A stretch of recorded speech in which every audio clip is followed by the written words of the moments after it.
Zaista nam je veliko zadovoljstvo kada možemo da pozdravimo naravno, a i da razgovaramo sa svetskim šampionom, a jedan od njih je i Slavko Zec, koji je na nedavnom svetskom prvenstvu u Slovačkoj postao svetski prvak u fitnessu. Slavko, čestitke naravno i srdečan pozdrav. Hvala. Kako se sad osjećate kao svetski šampion? Pa mogu vam reći da ta sreća ne može da se izmeri s ničim, ali opet ako se ne podeli s drugim ne može biti tolika. Tako da ima ona izreka, kaže ako sreću ne podelimo s drugim ne možemo u toj sreći uživati kao ne bogatstvo ako u njemu uživamo sami. Srbija je dobila još jednog prvaka sveta. To je Miljana Stanojković iz Niša, ali koja živi i trenutno boravi u Novom Sadu. Miljana, ja te pozdravljam i čestitam titulu prvaka u fitnessu. Dobar dan, hvala, drago mi je. Bilo je lepo u Austriji, bilo je značajno i bilo je za pamćenje. Znači, postala si prvak sveta u fitnessu, to je kategorija fitness model, je tako? Zapravo jeste fitness model kategorija u kojoj sam ja nastupila.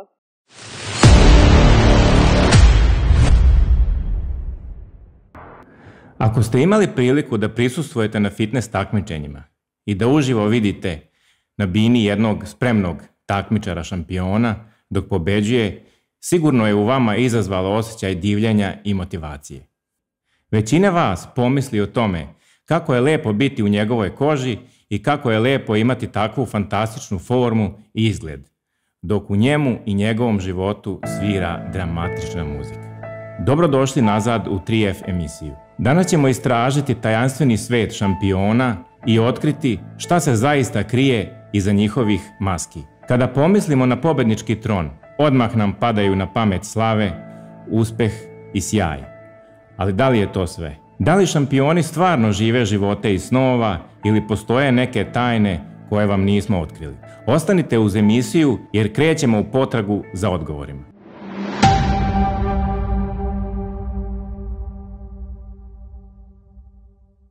Da bismo razumeli šta znači biti šampion, moramo zaviriti iza maske i otkriti suštinu tog iskustva.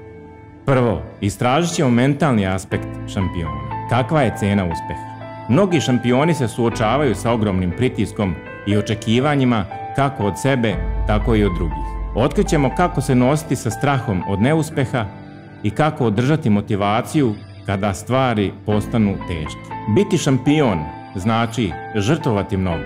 To su sati treninga, odricanja, od stvari koje drugi ne mogu ni da zamisle. Ali na kraju sve ima svoju nagradu. Iza te maske šampiona postoji ogroman rad. Ljudi vide samo trenutke slave, ali ne vide dane provedene u teretani, suze prolivene zbog poraza i neprestani pritisak da budete najbolji. Kroz potragu otkrivamo da iza maske šampiona postoji mnogo više od samog pobedničkog trona. Biti šampion zahteva ne samo fizičku i mentalnu izdržljivost, već i odricanje, posvećenost i neprekidno učenje. Pobednički tron donosi slavu, ali također nosi sa sobom teret očekivanja i pritisak da se održi vrhunska forma. Mnogi su prolazili kroz trenutke neuspeha, suočavali se sa povredama i morali da pronađu snagu da se vrate jači. Ipak, uprkos svim izazovima, šampioni su pokazali neverovatnu hrabrost, upornost i nepokolebljivu volju da ostvare svoje snove. Zaista je važno da se setimo da iza maske šampiona postoje obični ljudi sa emocijama, strahovima i snovima. Trebamo imati poštovanja prema njihovom trudu koju su uložili da postignu vrhunski rezultat. Njihove priče nas inspirišu da sanjamo veće, da radimo napornije i da nikada ne odustajemo od naših ciljeva. Oni su uzor i najveći motivatori, bez i da govore o uspehu, jer se uspeh jednostavno vidi i kao takav nas motiviše da idemo napred. Iz tog razloga trebali bi da sve šampione gledamo sa velikom dozom poštovanja, jer su oni najvećim delom zaslužni i za razvijanje sporta. Kada smo već kod takvih životnih priča, evo i ja ću ispričati jednu svoju priču koja zaista može da bude poučna i motivisajuća.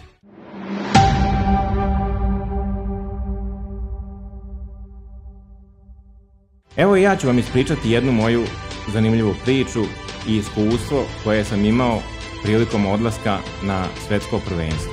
Naravno, to nije jedina teškoća sa kojom sam se susretao, koje mi je ostalo u sećanju. Ja i moja devojka, Miljana Stanojković, sadašnja supruga Miljana Zec, spremali smo se za prvenstvo sveta koje se odigravalo u Slovačkoj. I sad, išle su pripreme, teškoće.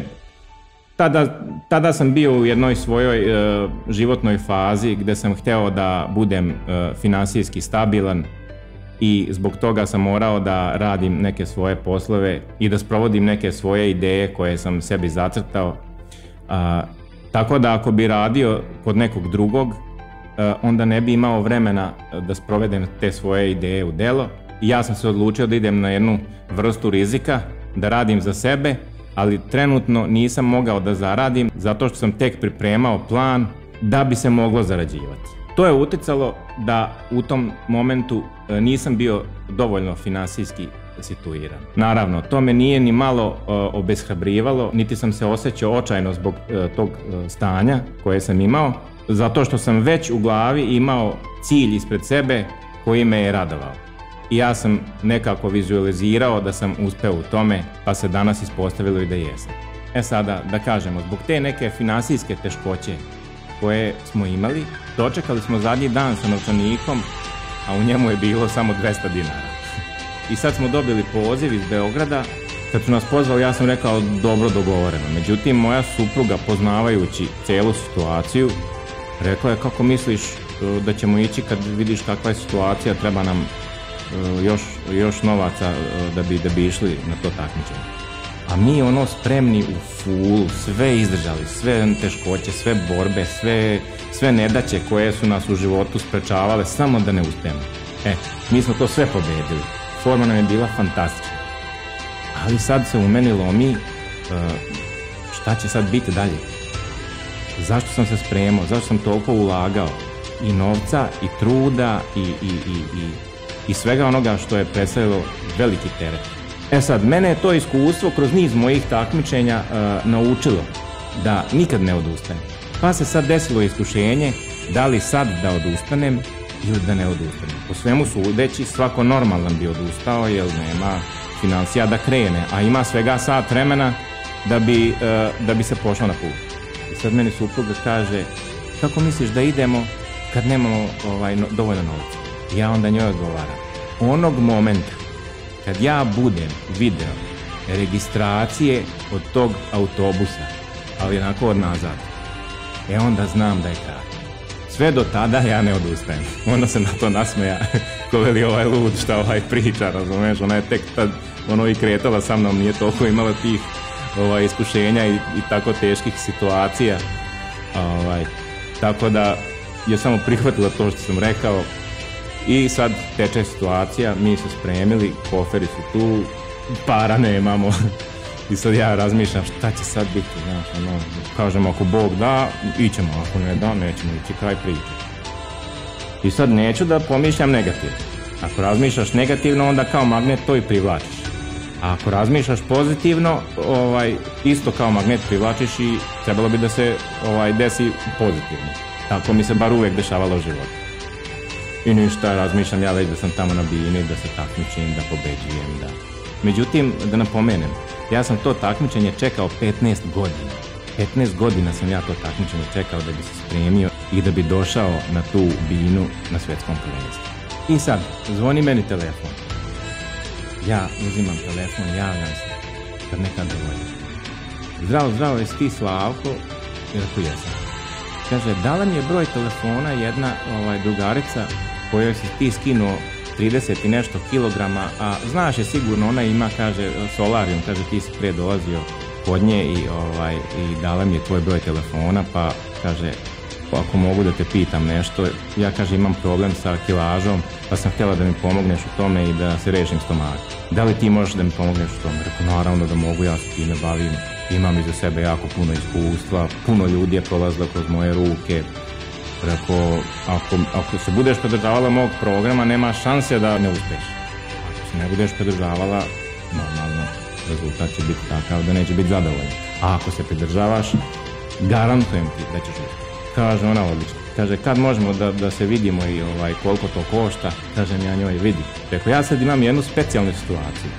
Pošto žurim, rekao, na put, idem na takmičenje. A da budem iskren, nešto sam i tanak finansijski i značilo bi mi ovog momenta ako bi ti sada trenutno došla taksijem, pošto je devojka bila iz Novog Sada, ako bi ti došla sad taksijem i donela mi novac. E sad, ja ću tebi, ako sada dođeš, dati veliki popust. Time ćeš pomoći meni, a eto i ja ću tebi, jer će ti biti jeftinije i napravit ćemo dobru priču. Kaže ona, eto me stiže. I na kraju dolazi ona, razumeš, taksijem, silazim ja, mi se sve dogovorimo, ona mi platila i mi brzo zovi taksi i brzo tamo da stignemo, da ne zakasnimo i uđemo u taj autobus i dok smo došli tamo sve i nećete verovati, na kraju pobeđujemo i moja supruga i ja.